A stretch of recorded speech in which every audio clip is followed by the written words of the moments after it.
Niwaombe vijana wa Tanzania, tunaenda kuangalia upya namna ya kuwa na timu yetu ya taifa ya basketball. Kwa kama kuna kijana anacheza basketball duniani kokote kule na ni Mtanzania, naomba uwasiliane na uongozi wa basketball wa Tanzania ili tuweze kuona utaratibu wa kukusajili kwenye timu yetu ya taifa na kuipeperusha bendera ya taifa yetu. Tunajua kuna Watanzania wengi sana wanacheza basketball duniani, lakini hawajapata nafasi ya kuitwa na kurudi nyumbani. Tunaomba tuwaite. Wakati umefika wa kulitumikia taifa lako kupitia mpira wa kikapu. Njoo, uwe wa kike uwe wa kiume. Wasiliana na uongozi na BMT, tulishawapa maelekezo kuhakikisha kwamba mnashirikiana nao vyema ili tuipeperushe bendera ya Tanzania kikamilifu.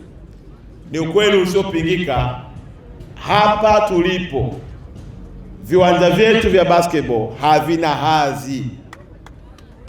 Ni ukweli usiopingika, na mmenipa muda wa kujiuliza, na nikienda wizarani nitaenda kuwauliza viongozi wenzangu, hivi nyinyi mlikuwa mnajua kuna mchezo wa basketball Tanzania? Na nimeambiwa kwa bahati mbaya hata ile indoor tulikuwa nao Dar es Salaam imebadilika kwa godown, watu wanaweka vifaa vya ujenzi. Ni aibu ambayo hatuwezi kukubalia kuendelea kuwa nayo tena.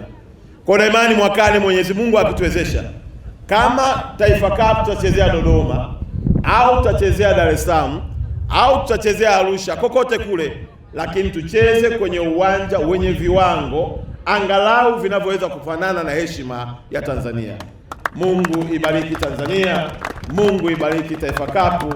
Asanteni sana, na naomba kusema nimezindua rasmi mashindano ya msimu wa 2026 Taifa Cup, mchezo mpendwa, mchezo maarufu kwa faida ya Watanzania na kukuza na kulea vipaji vya Watanzania wenzetu. Asanteni sana.